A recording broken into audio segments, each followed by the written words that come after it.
They gave you a word, a single word, and they pressed it into you so deeply, so early, that you now defend it as though it came from your own mind. That word is realistic, and it is the most effective cage ever built for a human being. You have been told to set realistic goals, to have realistic expectations, to be a realist. You believe this is wisdom. It is not. It is the greatest psychological scam ever pulled on a generation of men who were capable of far more than they were permitted to attempt. Look around you at the people who told you to be realistic. Look at their eyes. Look at their lives. Are they powerful? Are they free? Or are they just tired and hoping that if they can make you as tired as they are, they will feel less alone in their surrender? Realism is the religion of the exhausted. Every time you state an ambition that threatens the tribal average, every time you describe a vision that exceeds what the people around you have allowed themselves, the immune system of society attacks you, not with fists, with concern. Are you sure that is a safe bet? Most businesses fail. What is your backup plan? They cloak their envy in the language of protection. They try to save you from disappointment because they are terrified of what your success would say about their own cowardice. If you take the leap and actually fly, it proves that their decision to stay on the ground was a choice and not a necessity.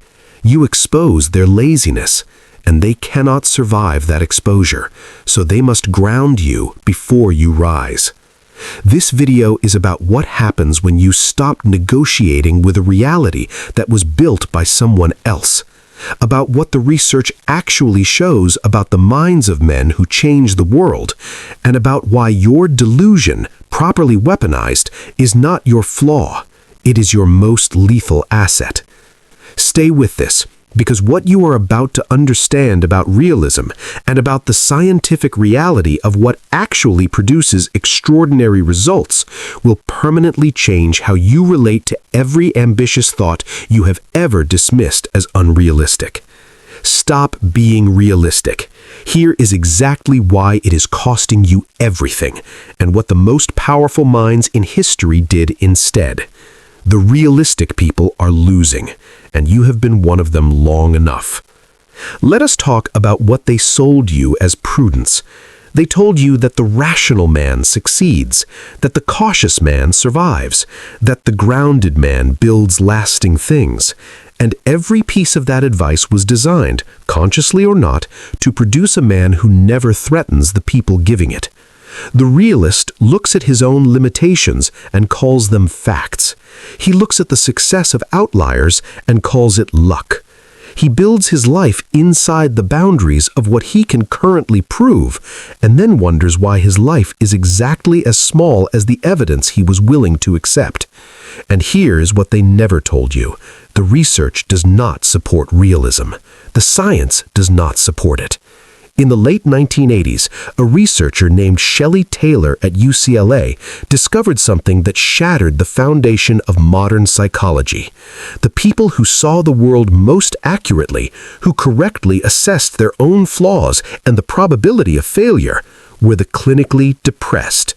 Sanity, pure, unadulterated realism, leads straight to misery. The healthy, the highly successful, the resilient, they all shared a common psychological defect. They overestimated their skills. They believed they had more control over random events than they actually did. They viewed their future as irrationally bright. They were delusional, and that delusion is exactly what made them function at a higher level. This knowledge is for protection, not destruction. Understanding the science of positive delusion is not about becoming reckless.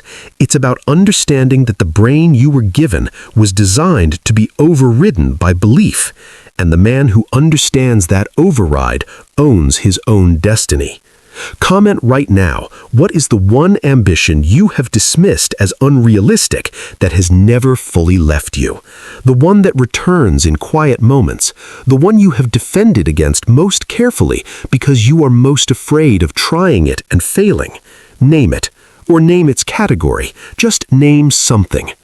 The system profits from your realistic self-assessment.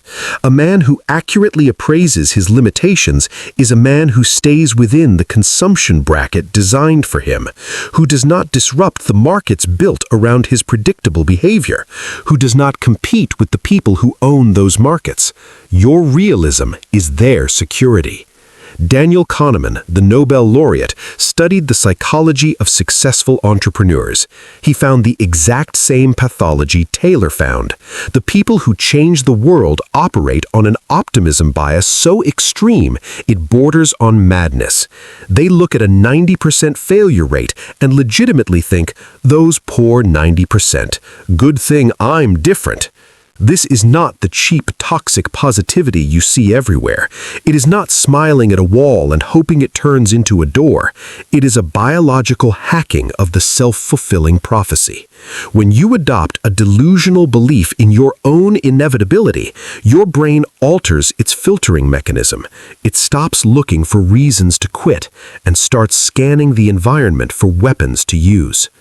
Comment, when was the last time you approached something with the absolute certainty that it would work? Not hope, not good preparation, certainty. What happened? And if you cannot remember the last time, that's the diagnosis. That's the thing that needs to change. The realist looks at a locked door and says, it's locked. I should go home. The delusional mind looks at the locked door and says, this is a test to keep the weak out. I will break the hinges.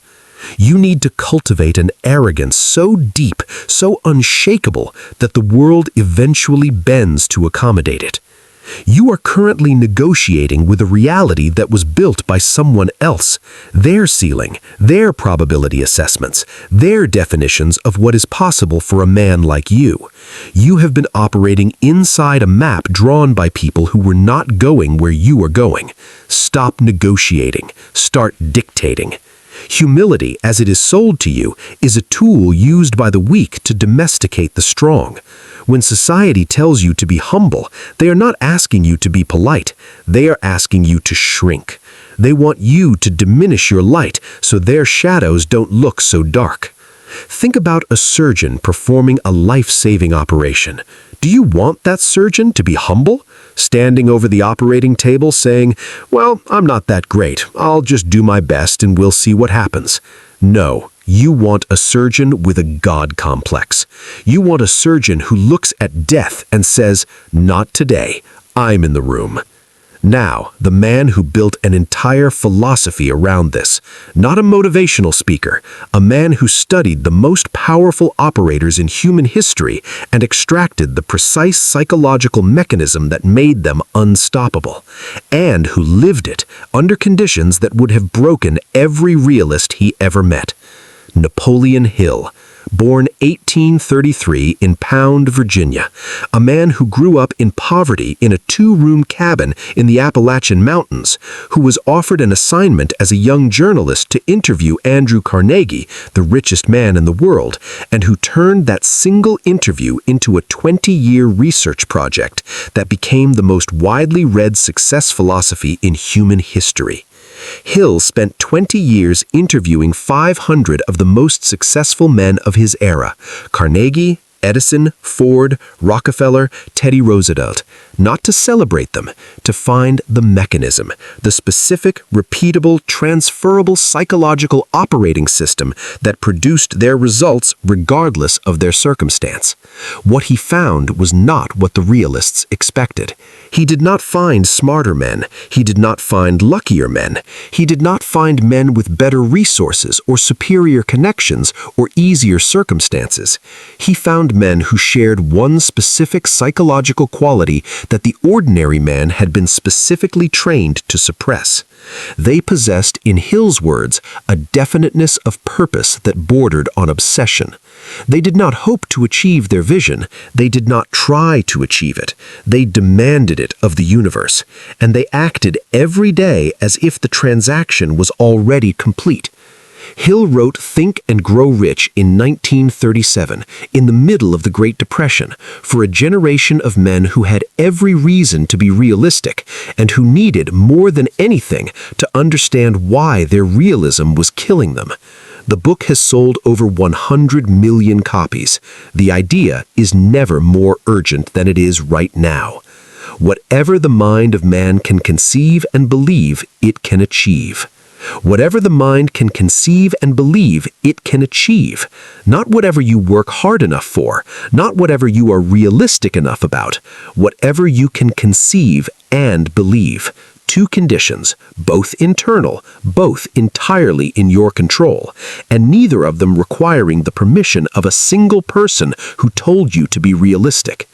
Hill is not prescribing fantasy. He is prescribing a specific sequence. Conceive the outcome with absolute clarity, then install the belief in that outcome with such depth that the brain reorganizes its entire operation around its achievement. The brain does not know the difference